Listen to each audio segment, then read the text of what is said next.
Okay, hello everyone. Welcome to the Secret of Light discussion group. I'm Will Harold. I run a little channel called Akashic Intelligence, the original AI, in which we have our group that usually reads Walter Russell's Secret of Light and discusses it. But as we have finished part one of that book, which is Omniscience, we decided that we might want to look a little bit at the spirit and the spiritual side so we could actually combine spirituality and science as discussed by Rudolf Steiner in his concept of anthroposophy and spiritual science. So as we look at this, the first question that we want to see is, in today's world, we have a dilemma and we are looking for solutions for that dilemma.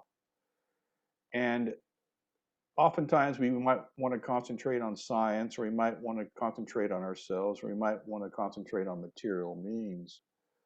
But those solutions may have led us into the current predicament we're in. So one thing that we as a group had discussed was maybe talking about spiritual sovereignty. And what does that mean? And where do we begin in that quest for spiritual sovereignty? Some of the references we're going to use are from a special class in the Secret Doctrine by H.P.B. or Madame Blavatsky by Manly P. Hall. And we'll also be looking at The Secret of Light by Walter Russell and some of his concepts and how they pertain to what we would call the occult or the hidden secrets of the world that will be the foundations for our spiritual science. I'd just like to begin with a couple of quotes here. One's from Buddha and one's from Walter Russell. The first one is, "The wise live in cycles, the foolish in circles." That's by Buddha. And what that means is that when we can begin to see our world as cycles, we can begin to plan and prepare and live in harmony with those cycles. When we live our lives in circles, we just kind of screw ourselves into the ground.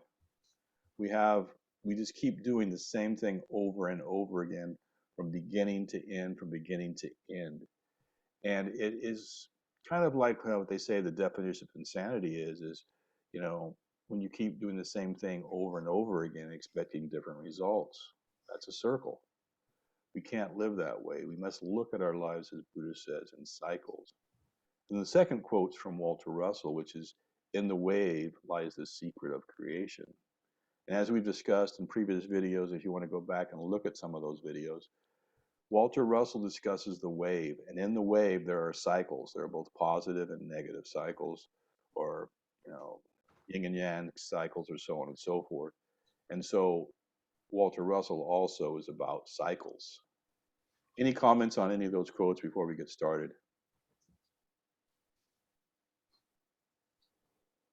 All right. Well, we'll move right into the questions then. So, questions for the presentation on spiritual sovereignty, where to begin. How is God's sovereignty defined? The reason I started with this question was because I believe that if we really want to look at spiritual sovereignty, we may want to look at how do we view God's sovereignty. If God is the creator of all things, the owner of all things, as Walter Russell talks about the source or so on, if that is the beginning and end of all things, how is that viewed? And so I brought up, and I found this kind of quote. It's not really from the dictionary, because when I looked in the dictionary, it was all over the board on what the definition was. So I kind of looked at this as a quote from J.C. Grumbine. It was published in 1919, called Melchizedek, or the Secret Doctrine of the Bible. And if anybody's watched some of my previous videos, I have one called the King Priest Archetype. And in that I discuss who Melchizedek is. So if you want any more on Melchizedek, you can actually go to that video on the king priest archetype and view that. So for God's sovereignty, let's look at this quote. God's law governs life, and that law is of spirit. That action and reaction are equal. That whatsoever a man sows, that he will also reap. And that underneath the operations of natural phenomena, effects and results, we talked about with Walter Russell, we call it cause and effect, is the law of spirit, revealing its absolute and eternal majestic and sovereignty in each form of cell, corpuscle, and organism. Obsession must yield to self-possession, outward attraction to one's personal choice of divine freedom. Sovereignty, and no one can be a master who allows self-interest, curiosity, or self-indulgence to control his thought or action. Any comments on that definition of God's sovereignty?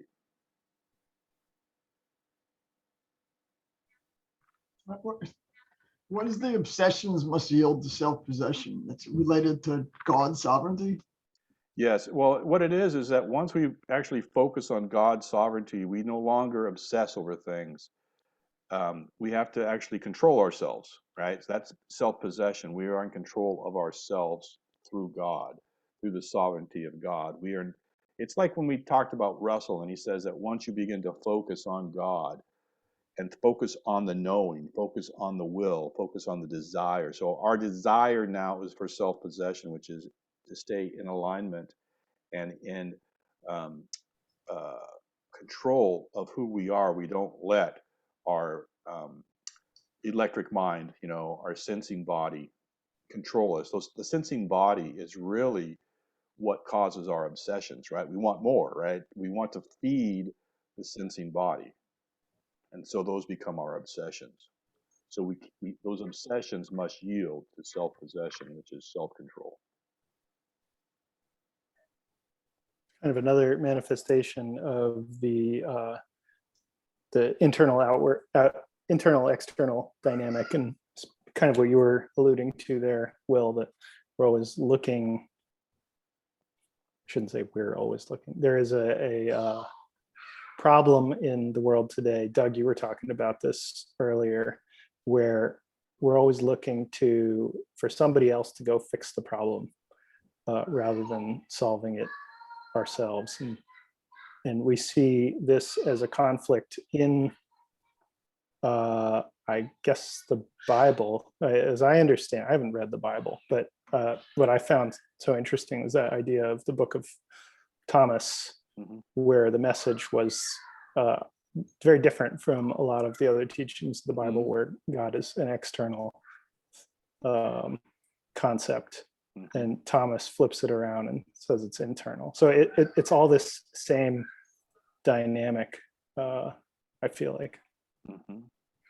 Yeah, and the book of Thomas is outside the actual canon for the most part. So it's kind of what they would call the Apocrypha, which is a book that's not accepted within the original 66. And that's a whole different issue of why it's 66 is a perfect number, and they wanted that. So yes, a lot of it is that by yielding to forces outside ourselves, we actually give up this sovereignty of God.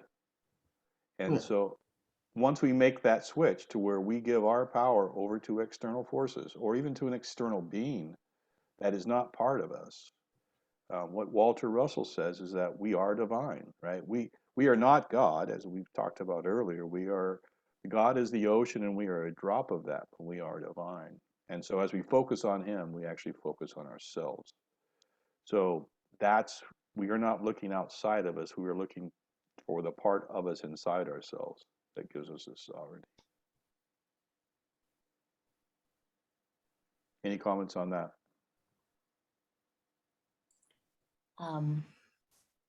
The word sovereignty? Yes.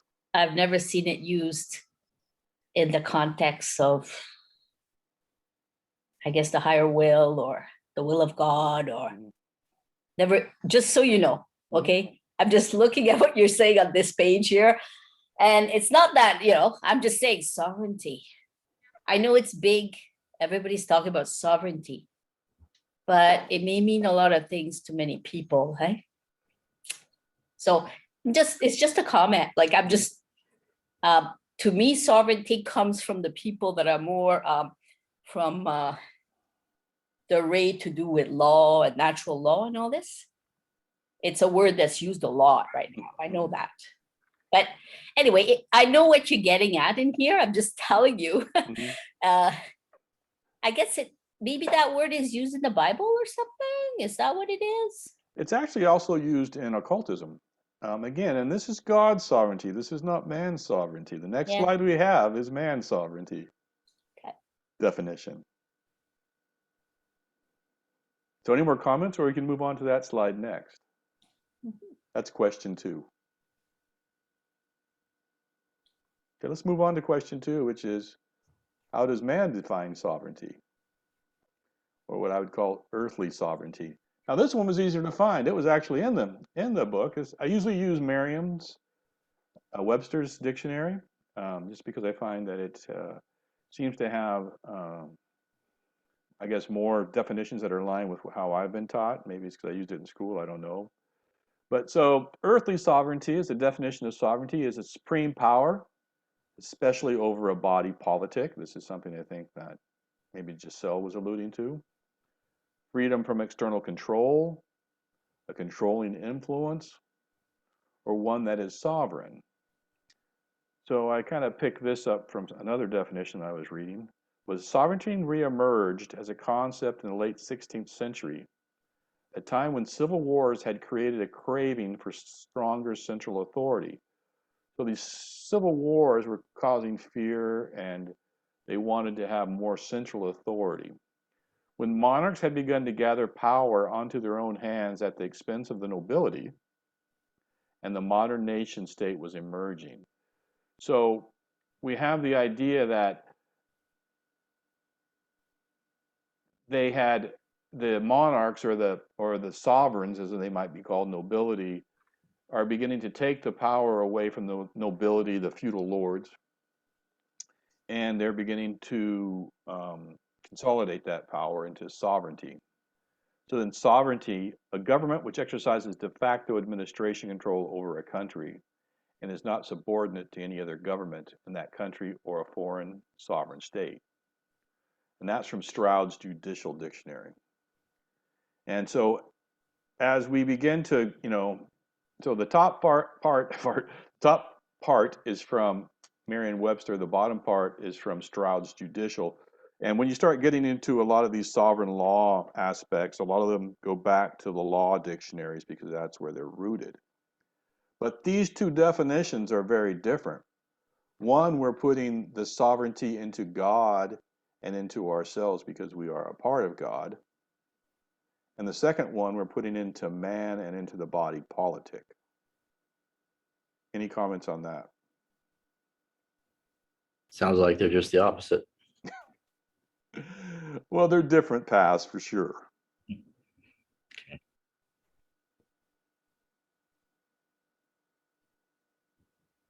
Any other comments before we move on to question 3? Any questions? It looks to be like the second part, like the first paragraph of the second part there. A craving for stronger central authority. So it came from looking outside of us again, eh? To a fear factor. Yeah, that's what it looks like anyway. Exactly right. So once we begin to lose this idea of inner sovereignty, but we have to define where that inner sovereignty comes from as a person, as ourselves, and so on. It's much more difficult and takes much more work, in my opinion, to develop inner sovereignty than it does to have external sovereignty. It's easy to say, I'm going to put my trust in you. I'm going to do this, but then you hand over all your power, and you have to actually assume that who you're handing your power over to cares about you at all. You may think they do, but for the most part, and what we've seen, I don't believe that to be true. Well, I mean, we're signed up as what is it called? Chattel as soon as we're Mhm. born. Mhm. How to be sovereign. Mhm. And just as I think Jeremy alluded to earlier, the church has, taken those books that are actually part of Thomas, saying it's not external, that it's internal, and put those outside the Bible as apocrypha. So that has not been what has been taught or within the churches or within religious institutions, at least from the Christian side, for a very long time, as doctrine anyway. It'd be interesting to, that sovereignty reemerged as a concept in the late 16th century. That it could be a side investigation into why did it go away? How It's long not, was it? it's not a side investigation. We will get into it. Oh, okay. It'll Great. be a main part of this, which I stumbled onto, I think, and we can discuss whether what I stumbled onto is true or not. Yeah. All right. So let's look at question 3. How is the occult defined, and what does hidden in plain sight mean? Hmm. So now we're going to look at the occult, okay? So occultism is the study of occult or hidden wisdom. To the occultist, it is the study of truth, a deeper truth that exists beneath the surface. The truth is always hidden in plain sight. It can involve such objects as magic, alternatively spelled and defined as magic with a K. Now, this is a pretty big difference because when most people spell it with a K, it's actually kind of what they would call black magic, or the left-hand path, to where magic with a C would be what they call the right-hand path in occultism. And there are two very distinct schools in occultism, depending, just like there is in life, of what people would look, which path they'd like to take. So we also have extrasensory perception, astrology, spiritism, numerology, and lucid dreaming. There is often a strong religious element to these studies and beliefs, and many occultists profess adherence to religions such as Gnosticism, Hermeticism, Luciferianism, Thelema, and Neo-paganism, while Islam, Hinduism, Buddhism, Christianity, and Judaism are generally not considered as occult. Some of their modern interpretations can be as the interpretation of Hinduism within Theosophy, which is where Blavatsky came from, or created, and where Steiner came from. He was the theosophical leader in Germany, or the various occult interpretations of the Jewish Kabbalah. So I don't know if anybody read the Kabbalah or the Tree of Life or so on. Orthodox members of such religions are likely to consider such interpretations as false. For example, the Kabbalah Center has been criticized by Jewish scholars. And this came from the Psychological Wiki. That's weird. It sure doesn't seem that way to me. What doesn't seem that way? That the Jewish scholars are talking Kabbalah down. The ones that, I know within the Christian church, they do not accept Kabbalah as like Old Testament truth. Yeah, I If don't you, think it's Old Testament either. yeah, It's definitely different. yes, and I think that's and now are you Jewish, Doug? Yeah, we're all born. Huh? Yeah. Now, do you By study my blood? Yes, do you study Kabbalah or? I have. Yeah, I actually have all of them. Mhm. I actually have this little one though. That's I don't know, health. I think it is. Mhm. Just need to look at the letters according to it because it's in Aramaic, Mhm. and it doesn't. And that's all you have to do. You don't have to understand any of it. Supposedly, its power will, work with you. Now, within the Orthodox sections that Yeah, they don't teach that. yeah, and I think that's what they're saying here. Yeah, that's true. That the Orthodoxes don't see. None of them do. I mean, Yeah. conservative, reformed. Yeah. I certainly wasn't Orthodox. Yeah. I wasn't anything. So, any comments again on what's being said here? That the occultism, because I know there's a lot of, like I said, the ideas that occult has to do with Satan or is dark or is black, and I'm not saying that there isn't hidden wisdom that is dark or that is black. I mean, we can go on paths such as Aleister Crowley, who was a big, Church of Satan starter, who was considered a cult, was very dark. But that's not what we're talking about here. I mean, there are different forms of occult, just like there's different forms of music or anything. We can choose which path we want. And that's not the path that we're choosing. We're not choosing the dark path or the left-hand path. But within this, you see that there are religions that don't, and I wouldn't even say that Christianity, I would say today mainstream Christianity may not focus on occult features, but there are branches in Christianity that would be called esoteric Christianity or mystic Christianity that do focus on occult features. So any more comments on or questions about how is occult defined and what does hidden in plain sight mean? Because I'm going to give some examples of hidden in plain sight from today that make it very clear of what hidden in plain sight means. Well, I'll reference the Gigi Young, is that her name? Gigi, that you shared that first video. It's quite interesting. But one of the central themes of that video is to take, she took effort to kind of paint it as a neutral. Didn't have to what you're saying there. It doesn't have a positive or negative connotation. And it also just makes me think about technology. It's, a constant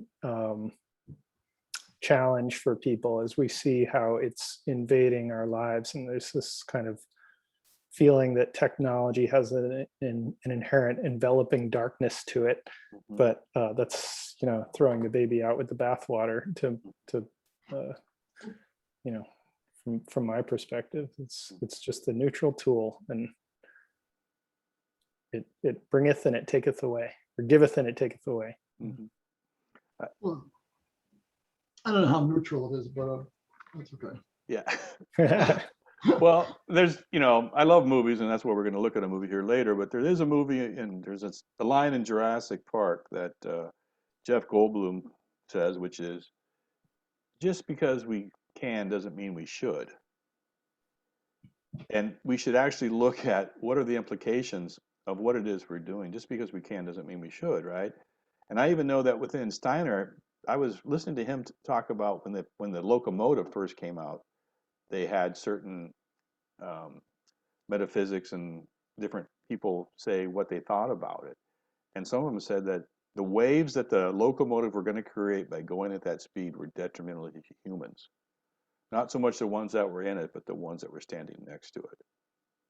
Now, I don't know if that's true or not, but as we see what happens with the waves and 5G and so on, it makes you kind of think a little bit about it now, of whether or not those people actually had something, what they were actually thinking about at that time. Yeah, I was going to draw the connection to Arthur Furstenberg's argument. Yep. All new technology. I mean, I think it just kills off the people that can't deal with it, and then they move on. Telegraph started with telegraph. So as we begin to look at the occult and some of these technologies that may have been around that were more advanced than the ones that we have today, as we look at some of the work of Casey and so on with Atlantis, and whether or not there was actually higher forms of technology that may have been around but are hidden. The one thing we have, though, is that what the occultist says is that these deeper truths are hidden within plain sight. So one thing I kind of want to look at here is, what is the occult meaning of Loki at Stuttgart in the Avengers movie of 2012? Now, I don't know if anybody here watches any Marvel or, cares about it or actually looks at the esoteric meanings within it. But this was a film that came out in 2012, which was kind of the year of awakening, right? A lot of people were saying this was going to be the year of awakening. It was 2012. There was going to be a lot of mystical things that went on. And so when I saw this movie, it really kind of woke me up also.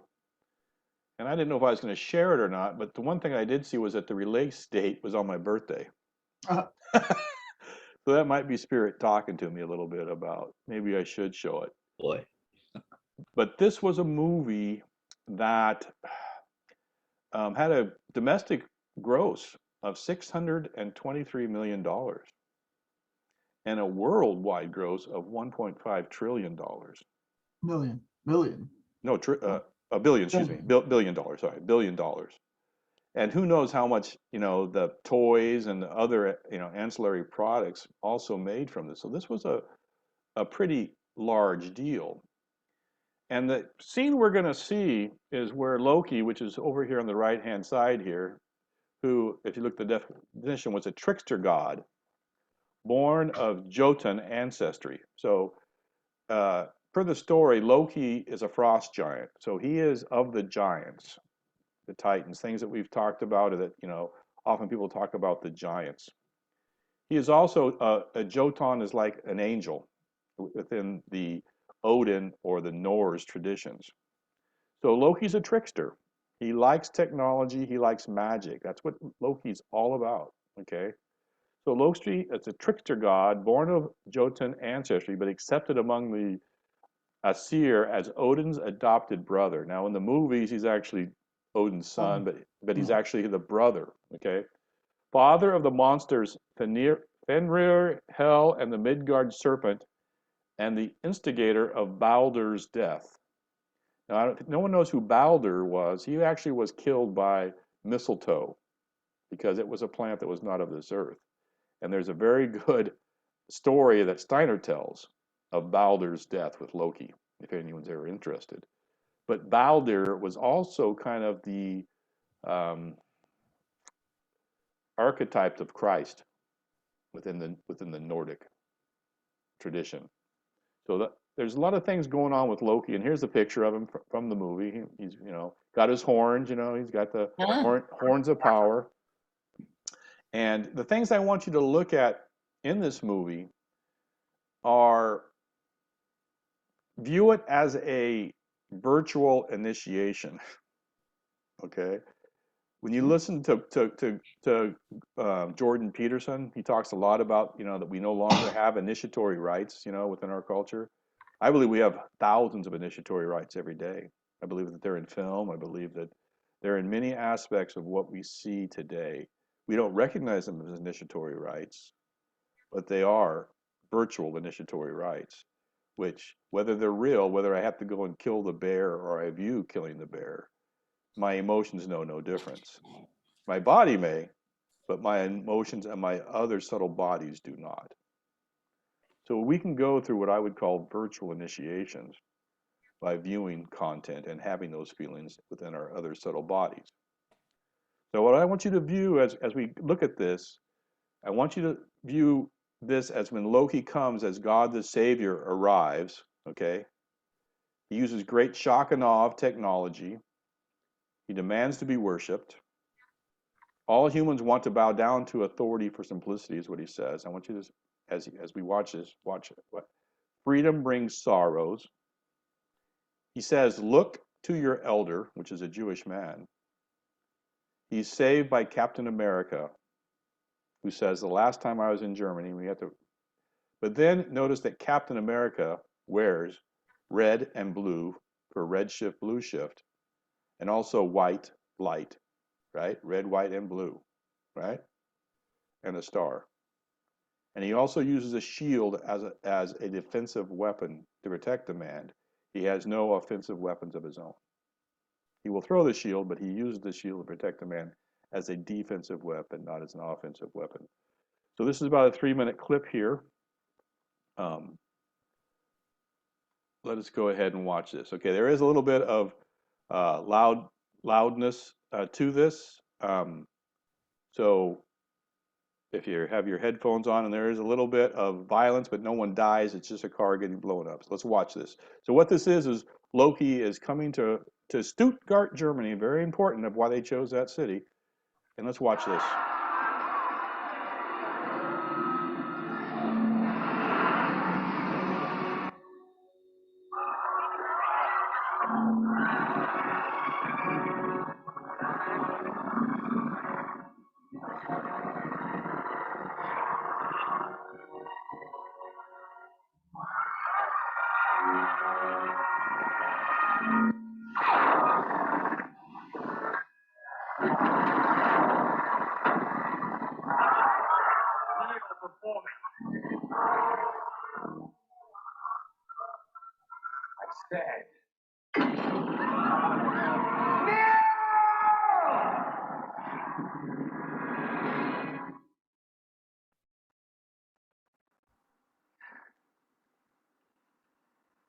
Is not this simpler?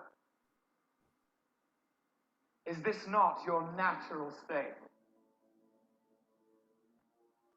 It's the unspoken truth of humanity that you crave subjugation.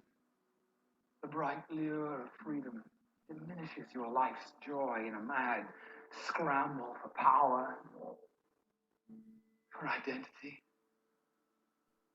You were made to be ruled. In the end, you will always kneel.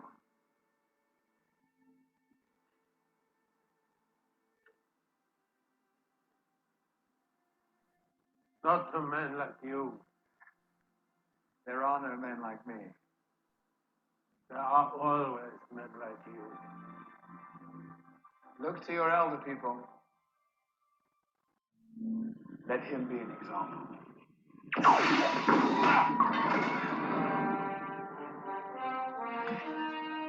You know, the last time I was in Germany and saw a man standing above everybody else, we ended up disagreeing. The soldier. So there was a lot of esoteric meaning in that clip. Did anyone feel anything by watching that clip? Did they feel that they were going through an initiation?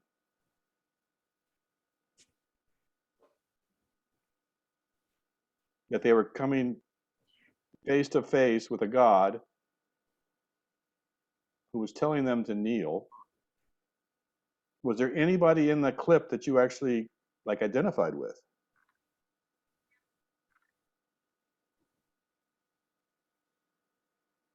Anybody? Maybe the guy that fought with him, the guy that spoke. Mm-hmm.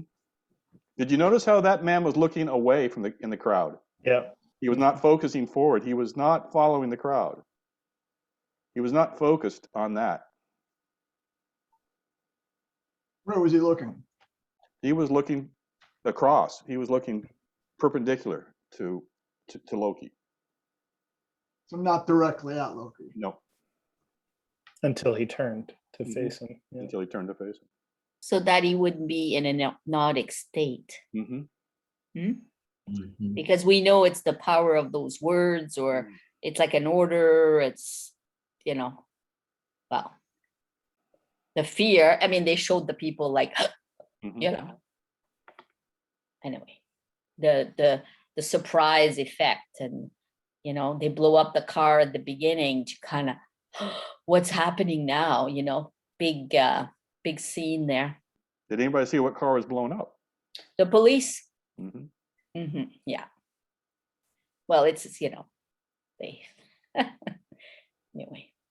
That was a good choice. Yeah.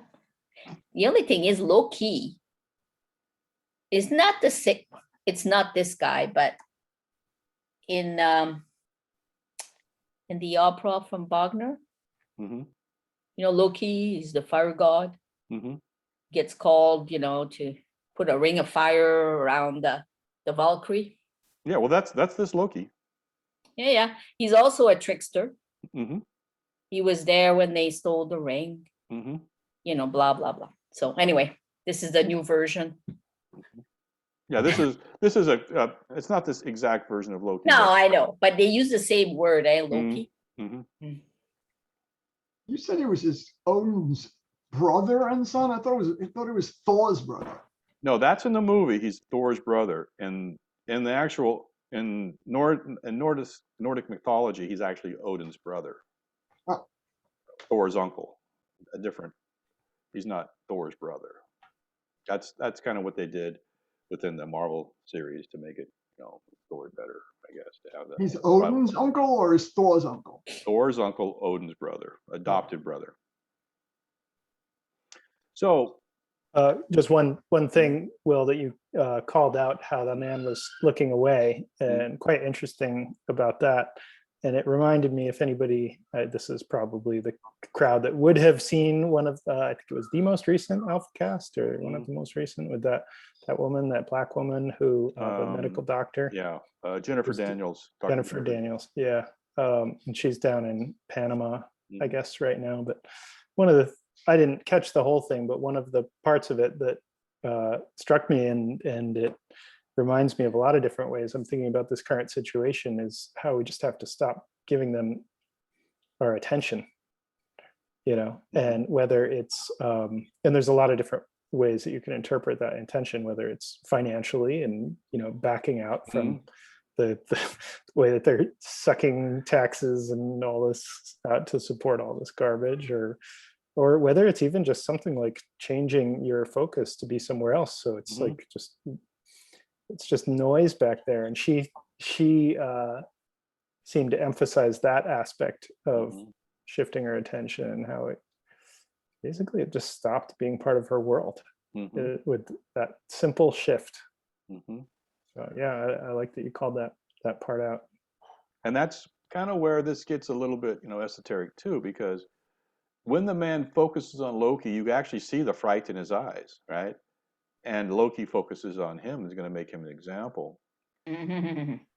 And that, from that fear, then that's when this, you know, Captain America, right? Which they could have chosen any Marvel actor to, you know, or superhero to come and save this man. They could have chosen Iron Man or Hulk or anybody, right? Or Thor.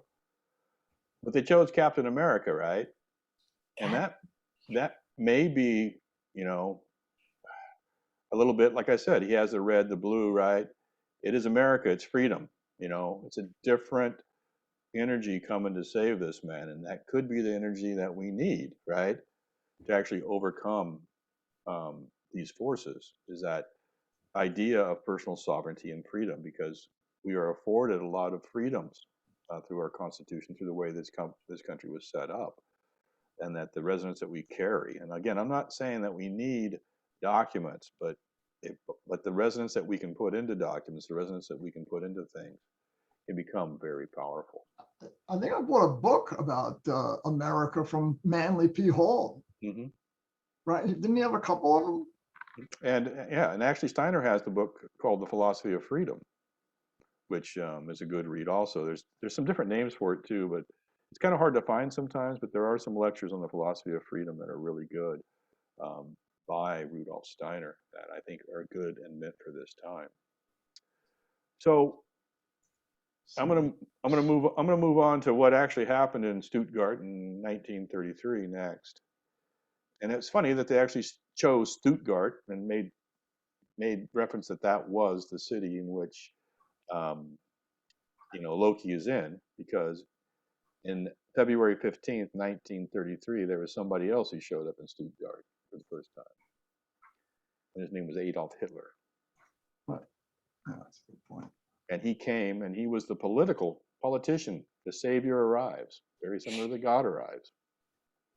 Will use great shock and awe of technology, blitzkrieg, later on, to consolidate his power. Demands complete authority. States that all humans want order. States freedom brings sorrow for lower classes and is only for the elite. He says, look to the party. Another funny thing is that parliamentary elections were held in Germany on April 10th, the day before this movie was released, back in 1938. You often wonder, is there any correlation? Because the elections were held and Hitler would have been put into power the next day. And that only Nazis were on that ballot. So oftentimes, I think that movies can be a forerunner or hidden in plain sight of what we are to face. And they are like a virtual initiation for us to discuss and see how we may handle this same situation in the future. So there's different aspects of hidden as well, right? There's the kind of what Mark Passio calls it, nescience, you know, the kind of lack of knowledge at all, like the complete awareness. But then there's also the, you know, you could look at this and just say, oh, that's a cool reference that is interesting for people without applying any of any additional meaning to it. And that, you know, reminds me of like when I was in college and you start, even in high school when we did it, but you know, read some of the classics, right? And you read the books and you'd say, oh, that's foreshadowing and this is what he's talking. I always say, well, I don't know if that's true or not, because I've, you know, I've heard some authors speak and they said, no, he didn't mean anything like that from it. But then, you know, some of them might not admit it either because it was hidden knowledge, right? So do I believe that Disney and Stan Lee and the people who wrote this? Yeah. Too much coincidence, right? Too much coincidence about what's going on here. Oh, I trust Disney. Well, it's not that I trust it, but I do believe that there is hidden knowledge. And I'm not saying why they're doing it. This is not the question. I'm not saying they're trying. You know, they may be trying because they showed us now, and once they do it, we've given our consent. You know, no one had, you know, they've showed us what's going to happen. This is what, you know, it's about. It's about, as G.G. Young says, we've given our consent. They've showed us what's going to happen, right? We now have a weaker America that may not be able to save anybody, right? Like as it once could. Captain America may not come to the rescue of the world because we've been weakened. So, Will? Yeah. I've had an interesting reaction. I'm trying to observe it. Feeling warm. It may just be my house, but yeah, your first question, if any of us had some feelings, and mine was, what would I be doing if I was in that crowd? Maybe, hopefully, a little bit like the old man who was looking away, although I don't think I would have stood up. But yeah, this is an interesting experience that you've provoked. And just also as another incident, my mother bicycled around Germany in 1939 with a girlfriend, early 20s, and they actually ended up stumbling onto a rally where Hitler was speaking. And when they would be pedaling down the road, they would greet other bicyclers who would raise their arm and go, "Heil Hitler," and they'd go, "Heil Roosevelt," under their breath. And she was there for what it's worth. Well, thank you so much, because that's, you know, one of the things I did want was to have people, because that's where I say it's like an initiation. As you're watching this, it is, what would you do? Who would you be? What character do you resonate with? Because as we look back on some of the idea of what is God's sovereignty, is that law is of spirit, that action and reaction are equal. What action will you take? What actions are you taking now? What are you sowing that you may reap in the future? Some people, they're happy. I'll bow down. Just give me my three, as a say in prison, just give me my 3 hots and a cot, right? 3 hot meals and a bed. I'm happy. That's all I need. They don't care for freedom. You will own nothing and be happy. You will own nothing and be happy. Correct. That is where we are going. Disney's showing it to us in plain sight. Is it true? I still can't believe Schwarzenegger got on and said, "Fuck your freedoms." Well, that's what. Well, we know where Arnold's from. Right? Is what Loki says true? Were we born to be ruled? This is what we're meant for. Well, it's because I think they've trained them. You know, most of the people are lost and luckily brainwashed. So these are the questions I'm asking, because these are the questions I believe that we must answer if we are to have spiritual sovereignty. Mm-hmm. And that's why, you know, we can do all the things we want with lawyers. And I think if you watch the Sovereign's Way video that Josh Del Sol put on, you know, we are not equipped to go up against lawyers who have 30 and 40 years experience in a court of law. But we are equipped as divine beings to deal with spiritual sovereignty. And if we have spiritual sovereignty and we can stand in our own power and not give our consent, it's going to be very interesting to see where we are in the future. Mm-hmm. So let's, you know, I think Doug was asking the question, you know, how do we get here?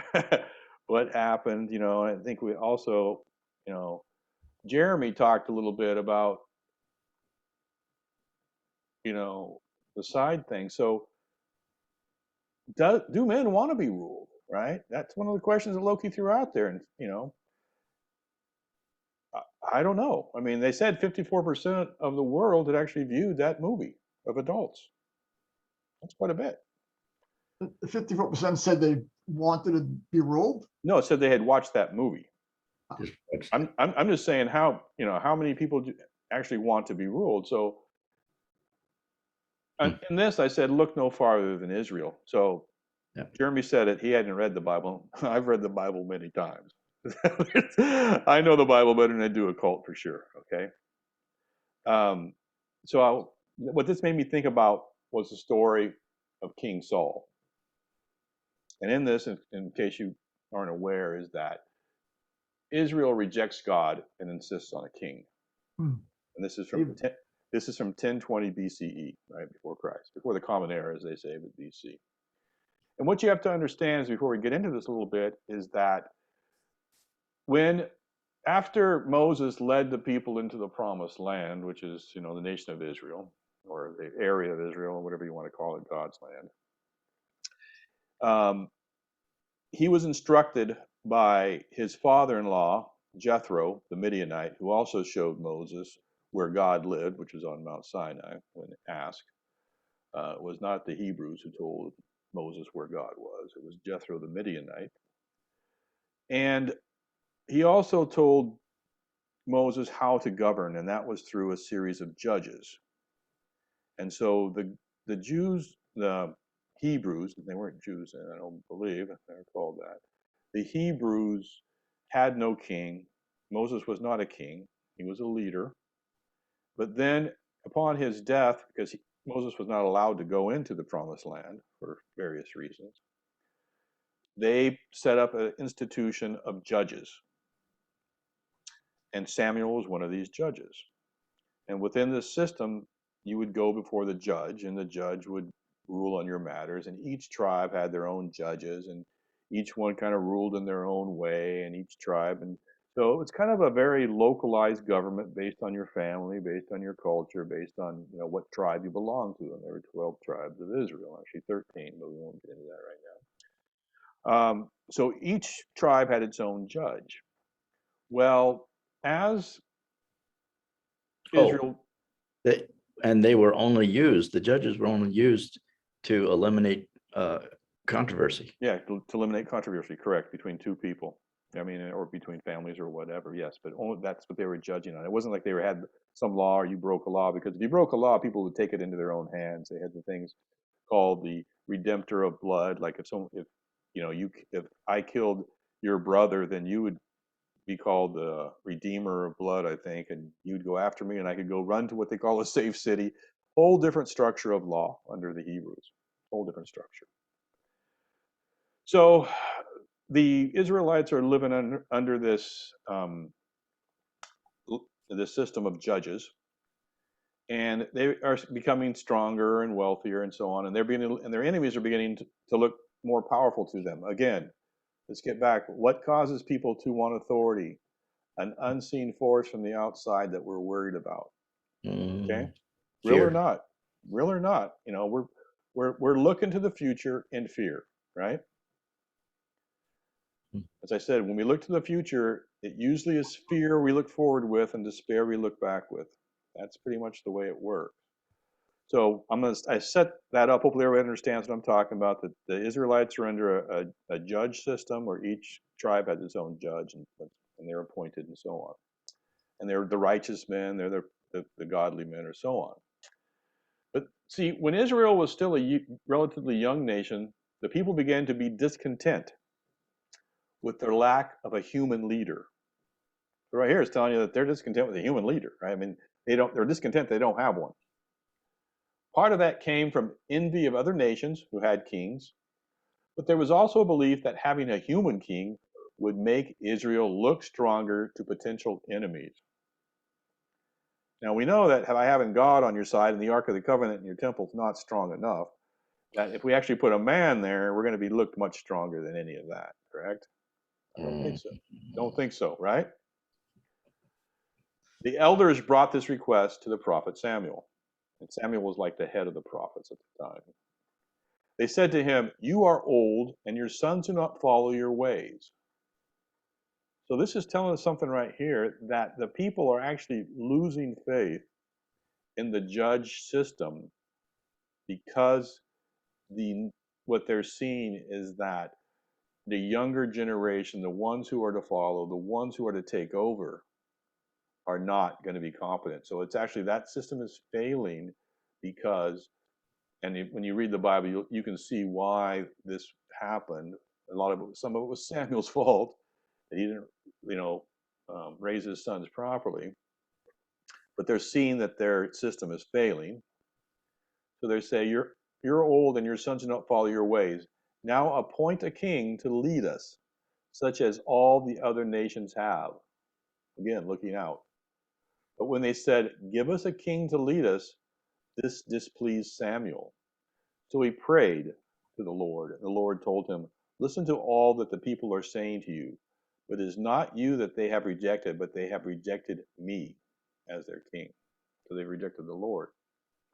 Even after Samuel prayed and delivered a strong caution from the Lord, the Israelites insisted on getting a ruler from among them. So was Loki right? Do men want to be ruled? I don't think they know what they want, but they're certainly, they think they want it to be. I mean, that's the best way to like it. They don't want to think. Oh, sorry.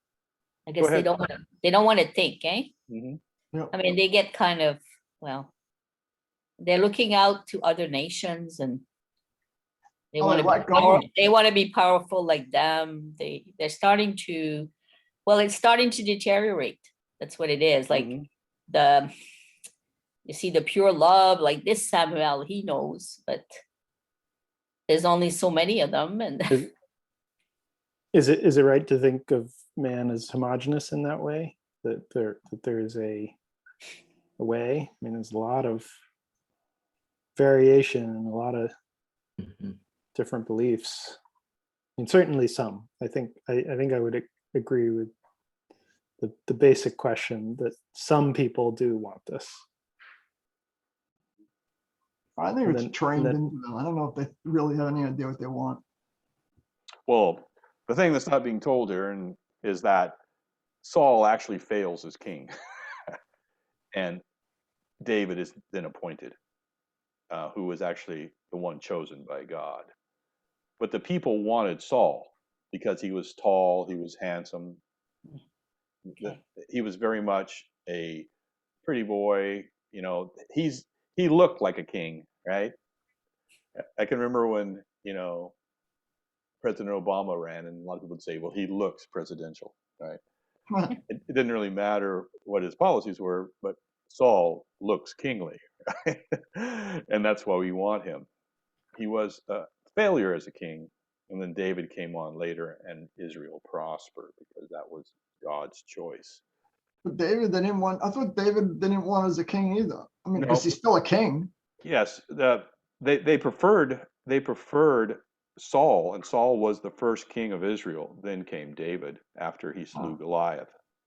and then they noticed David as a king. But Saul tried to kill David later because he knew that he was the one prophesied to be king. So they were looking for a daddy figure. They didn't really want to grow up. Yeah, they were looking for somebody to take care of them. Yep, they didn't want personal responsibility. They didn't want personal sovereignty. It says right here, they don't want personal sovereignty, right? It's just like today. Yep, and some of it was, like you said, from my original quote, was the wise live in cycles, right? The foolish in circles. A cycle of deterioration is what goes on. Walter Russell talks about it, right? That's life, isn't it? It's the wave. It's like the cycles. I mean, you're exactly right. And those that can recognize that these are cycles and not make bad decisions during cycles are the ones who are going to flourish. And the ones who make bad decisions outside of occult truth are the ones who are going to perish or not prosper. There were people in those times, like there is today, who are not forgetting who they are, and they've kept, well, they're keeping the best they can, and they will live through that. I mean, there's always going to be people that will, like you said, follow orders, or we don't want uniformity. We want unity. It's like a lower version of a good thing, but when you focus in a certain way, this is how it manifests. Like in the time of Hitler, everybody had to look the same. Everybody had to wear the same outfit, whatever. People take that being like the other one beside you on the form level is going to make us love each other. No. They're not getting it. Like, you have to be yourself, like, first. Anyway. Look within, yes, as we talked about. And I think what we see here too is, you know, it doesn't, nowhere in here does it say that the people prayed to God and asked him what they should do, right? Only Samuel's the one who prayed, right? So they had actually lost all connection with knowing or spirit by this time. And they're all just amongst themselves in their sensing mind, as Walter Russell says, right? Looking to the outside, becoming what they are not, living by the sensing body, not taking control of themselves, right? And wanting to be something that did not get them to where they are now. Their belief in God, they followed God throughout the entire 40 years in the desert by a pillar of fire by night and a pillar of smoke by day. But now he is not strong enough to deliver them from the Philistines that haven't even attacked yet. How was their clothes all in good shape after 40 years? How what?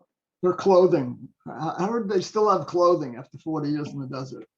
Same way they were fed by manna in the wilderness, I guess. I mean, who knows? I mean, if God is God, there is nothing that's impossible for him, right?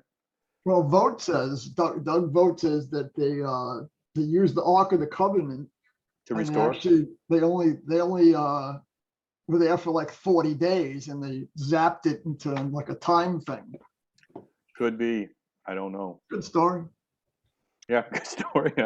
We can go and meditate and intuit on it, maybe. So anyway, I wanted to bring this up because it's a good question.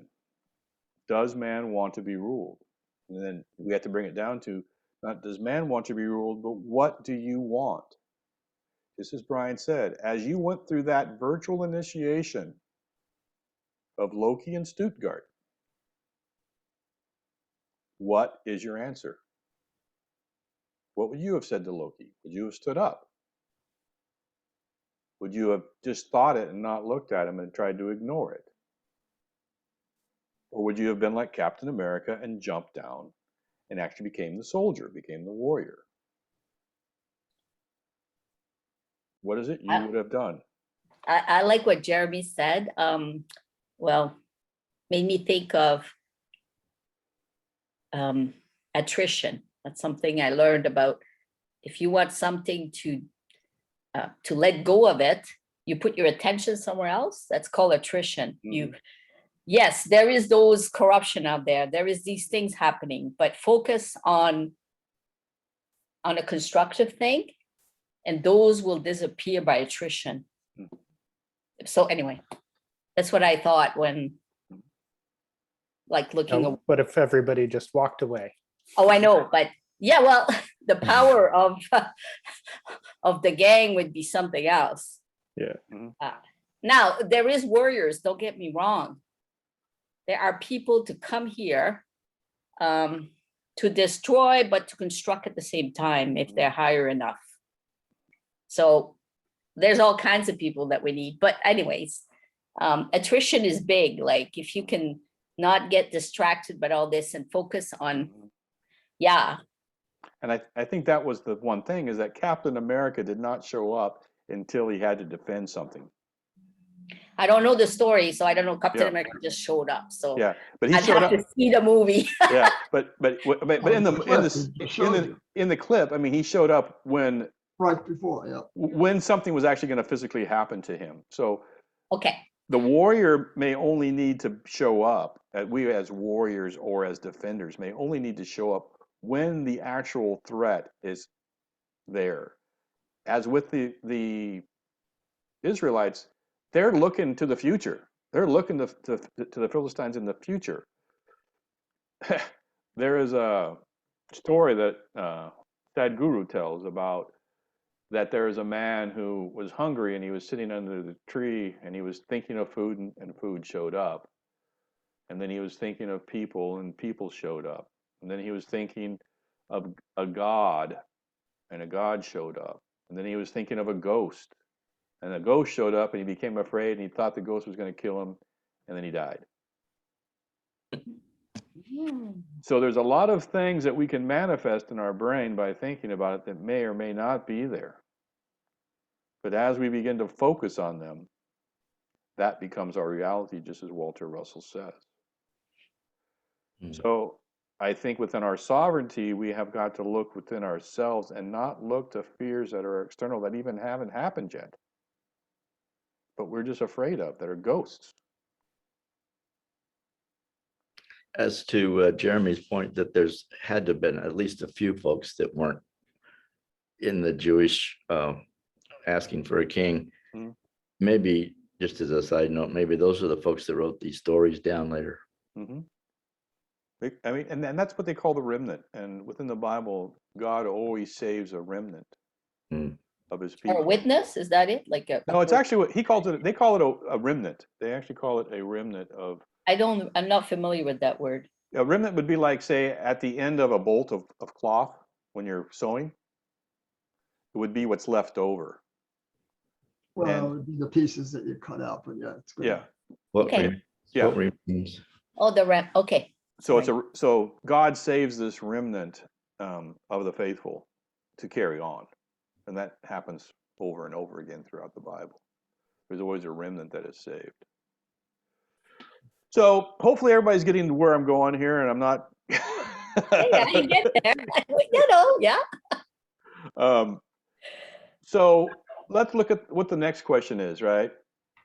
So as we are sovereign and we want to be ruled, look no further than Israel, right? We just covered that. So what is the difference between cosmology and cosmogony? We only have about a half hour, so I kind of want to finish this up because I want to get Jeremy out of here at a good time. And we can always stop early too because it's fine. So this was something that, as I've talked in the past discussions, I started using the word cosmology, but then as I began to read some things that were done recently, they started using the words cosmogony. I think Doug asked me, "What's the difference?" Yes. That's what Doug does. I never knew what cosmology. I never heard the word before. So I actually looked them up this time, and I used Merriam-Webster's. And cosmology, a branch of metaphysics that deals with the nature of the universe, or a theory or doctrine describing the natural order of the universe, And then a branch of astronomy that deals with the origin, structure, and space-time relationship of the universe. Also a theory of dealing with these matters.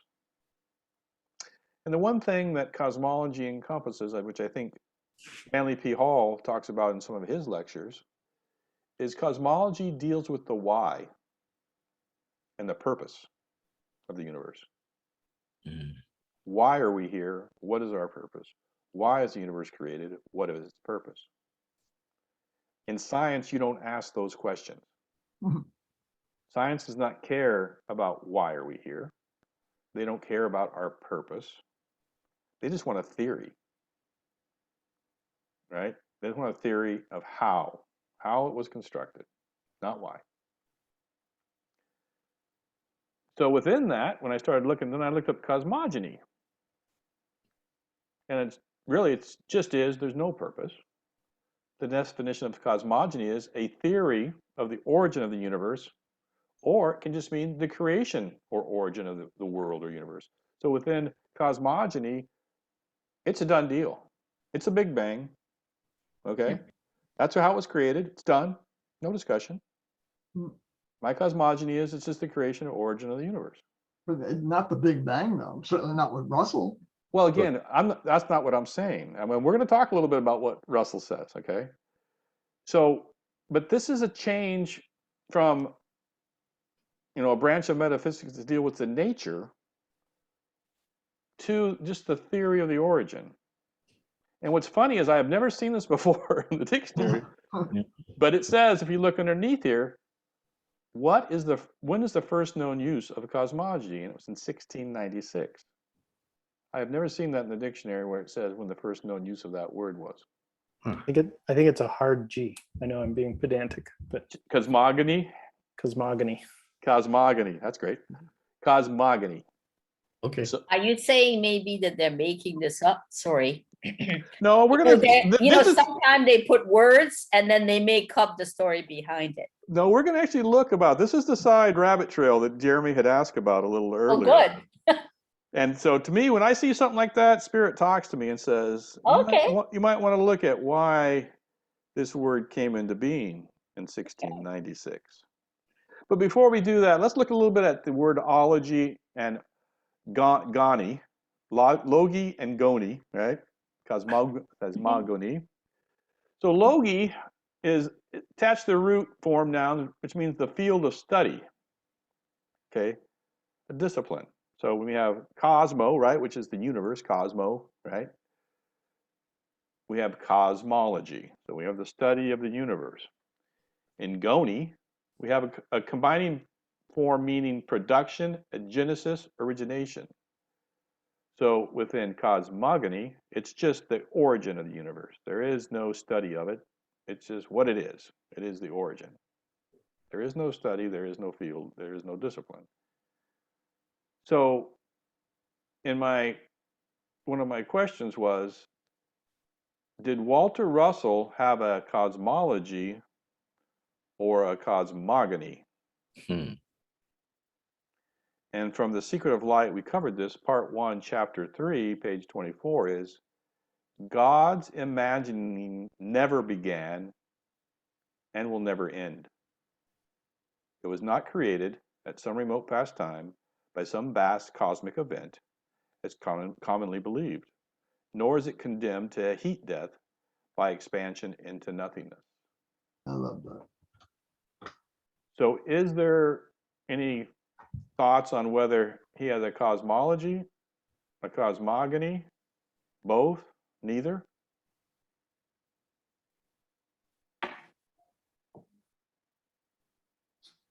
Well, he's explicitly saying that there is no Genesis. I would say that is correct. So whenever I've used Walter Russell's cosmogony, I was incorrect. What does Genesis have to do with it? The word goni, as set up here in definition, is a combining form meaning production, genesis, origination. So A start point. No beginning, right? yeah, there's no beginning, Right. so there is no genesis. It's always been. Well, So- that's a shitty description then. Who gave this definition of gony? Well, again, that's what we're going to look at here. Okay, so this this was we get back to, and it comes back to when I see something like Yeah, right. 1696, right? Well, what was happening in 1696 that would want you to make a word or the first known use of a word, right? Well, when they were just making up the history, they decided to put that in. See? Well, let's go look, right? And We're going to get into papal bulls. Oh God, the papal bulls. I wondered why you were going to talk about the papal bulls. I saw that on the list. This is Okay. As in SHIT. well, when you look at, some people may not know what a papal bull is, right? Right. Well, anyway. Mhm. And what a papal bull is a special kind of patent or charter issued by a pope. It is named after the seal, bulla, that is appended to the end to authenticate it. So oftentimes when I find things or look to see what's going on in history, I look at what was going on with the papal bulls. What didn't they want us to know? Yeah. Because that's really what the papal bulls are about. They're either condemning things or saying that this is, heresy, or throw that out. So when you start looking at the papal bulls, you can actually kind of see what the church was thinking and where they were trying to steer thought and religion and philosophy and all those The other lies. things. And so if you start back in 1586, which was basically 100 years before the 1693, they condemned judicial astrology as superstitious. And so what is judicial astrology, right? That's what I had to ask, right?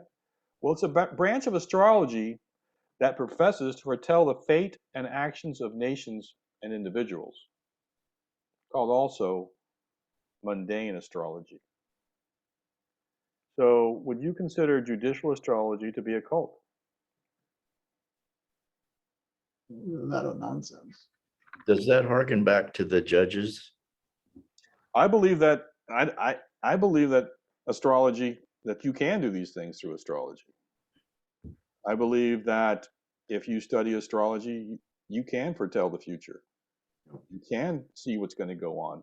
And that for us as humans, who actually understand our place in the universe and to be able to live in cycles, just as the moon cycles, the planet cycle, the season cycles, so does astrology foretell and, line out what is going to happen. And those that are in authority do not want us having this ability, because by the Pope saying that judicial astrology is superstitious, this was the time of the Inquisition. If you were practicing this, you got put on a stake and were burned. So anybody that actually would say they would do this was dead. So this was kind of like the first of the church going after astrologers or anyone who actually looked to the stars for any meaning in their life. So if we're not looking at the stars, right, and saying that within that, our bodies are aligned and our bodies begin to function. Now, is this looking without? Not really, because there are beings, there are things that are going with the cosmos that are affecting our inner life. So this was kind of one of the first stages of getting rid of the idea that the cosmos had anything to do with human existence on the earth. And then again, it was followed up in 1631 by the Pope condemns, this is the next Pope, condemns astrological predictions of the deaths of princes and popes. So if you were actually predicting the deaths of princes and popes, saying that based on their stars, just like, it's funny because I guess they don't have any problem with predicting births, because that's kind of what the Magi did for Jesus, was they were predicting the birth of Jesus based on the star and so on. but we can't predict the deaths, which doesn't make much sense. So we begin to actually, the church begins to remove occultism, astrology, from the human experience. And then in 64, they introduced a new edition of the Index of Forbidden Books, which I also have the list of. And what's funny is Descartes' works are all forbidden. So I might want to look at Descartes again. Hmm. And then we actually have condemns Jansenism, which is a whole other thing on grace and so on, which we're going to talk about later. And then there was this weird one, which is condemns quietism as heresy. Now, that's just not superstitious, that's heresy. So what is quietism? I Well, wonder that's if what- it's illness. We'll find out. Quietism. Quietism, a doctrine of Christian spirituality that in general holds that perfection consists in passivity, quiet, of the soul, in the suppression of human effort so that the divine action may have full play. God, the soul reality, lives and reigns in the souls of those who have undergone this mystic death. They will only what God wills, because their own wills have been taken away. They should not be concerned about salvation, perfection, or anything else, but must leave all to God. So my question is, was Russell a quietist? Is this knowing? Well, it does sound like meditation quite a bit. Yeah, they actually insisted that you could not just be quiet, that you actually had to engage in active prayer. It's almost like when I was working, I'm an extrovert, Mhm. but people that are introvert that, maybe they're more quiet, they think things, they're encouraged to change kind of thing. You know what I mean? Like, you can't have this person thinking here or have their own thoughts. Sorry. That's Anyway. my whole life. Yeah.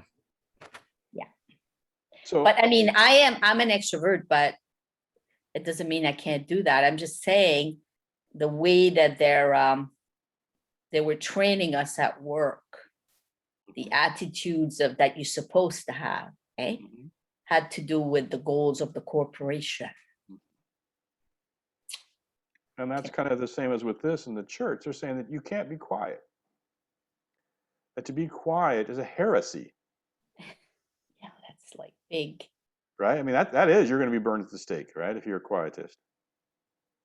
And yet this is really what Russell talks a lot about, is sitting in the knowing, is being still. But what they also said was they took it a bit further and saying that you should not be concerned about salvation, perfection, or anything else, but must leave all to God.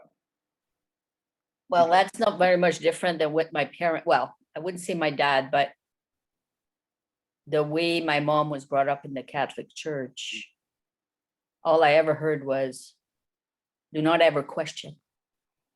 Like, you're going to lose your faith. That's all I ever heard. Mhm. Well, that was her time. I'm just saying. Mhm.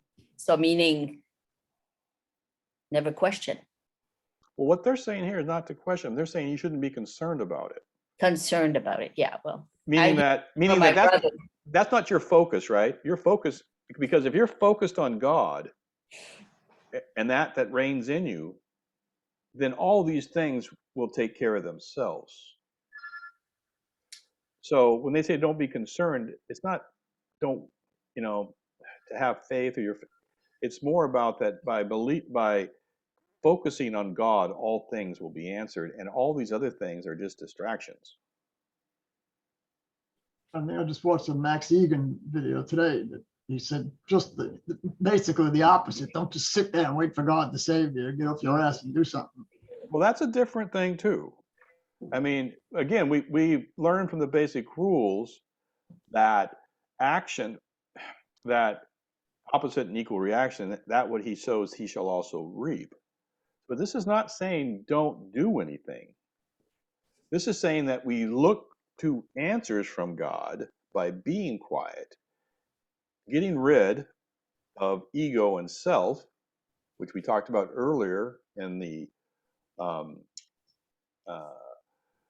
occult definition of sovereignty. And then once we're given that, then we act.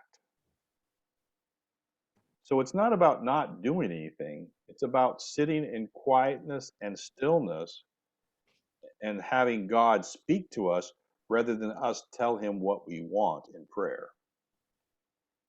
Well, no wonder the church wanted to forbid that, because they would not be in charge. You would not be looking to them for your salvation. Correct. But I also thought that Russell promoted the idea of outward prayer and that to kind of make that statement of where you want to go. Is that? Well, again, a quietist would say that where we want to go might be ego, right? Which I don't know if Russell would be for that. But I would think that, and again, I haven't read his home study course. I've only read The Secret of Light. So in the home study course, if it talks about active prayer, saying what we want, or manifestation of what we want, that's a different story. But I have not seen that so far in The Secret of Light. What I've seen is that we sit in the knowing, and we are allowing that to infuse us in a cosmic consciousness. Yeah, the New Universe book is definitely different. Is he praying More. it? What's he doing in the New Universe book?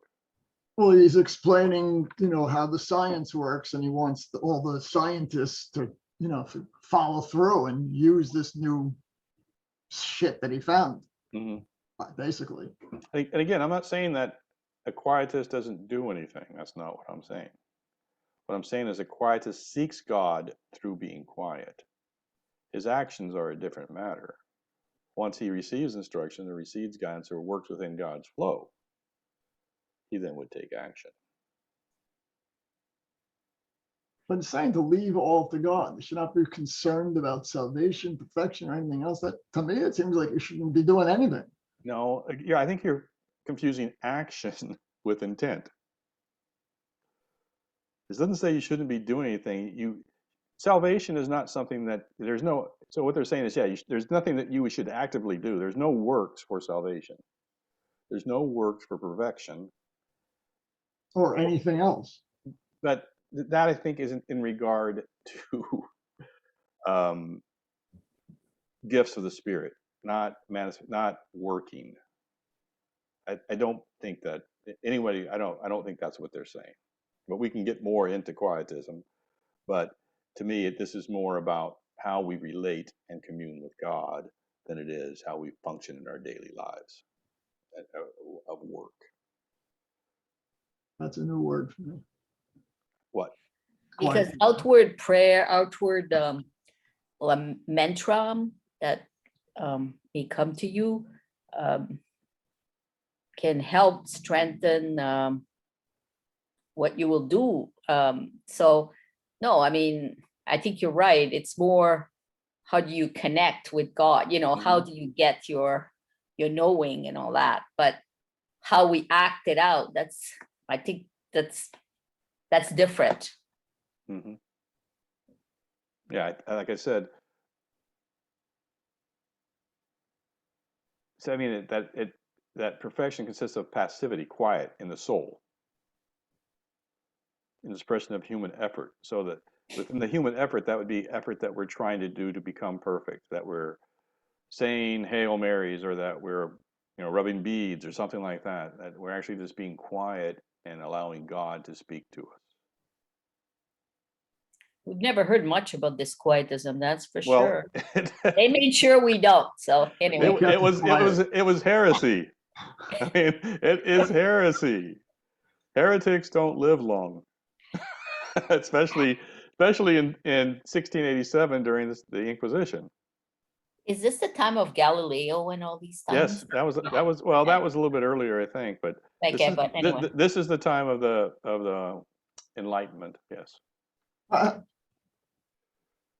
So all of these things and quietism are now gone, right?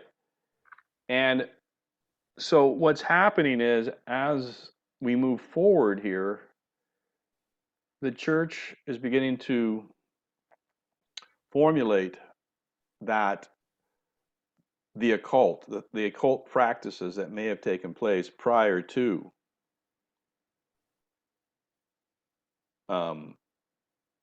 this time are no longer, they're all condemned or considered heresy by the church.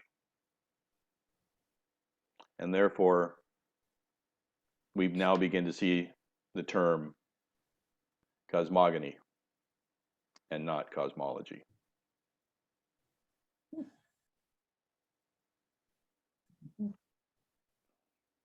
So with that, it is now 6 o'clock. Okay. We'll wrap up any questions that anyone may have or comments of what we've talked about to date. Any questions or comments or insights? I'll just say I like the direction that this is going. It's quite interesting. It's tying together a lot of different aspects. Good. Okay. Because Thank you, Will. again, it's pretty much my own creation, isn't it? It's Yeah. not really following anything. Anything else? What does So that sense one link to? that's up here, the theory of the origin of the universe.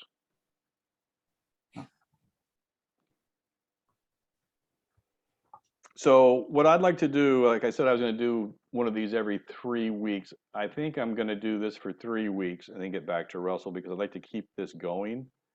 And I think as we move into Russell's part 2, to have a base in this, and have us, each person, kind of begin to develop their own cosmology. And maybe even, as we're going to talk a little bit later about our personal myth, as Jung described, that it may help us put Russell more in context for ourselves and help with our spiritual sovereignty. Because as of right now, I think one of the most important things we need to do as a people, as free people, is develop our spiritual sovereignty. Or kill all the politicians. I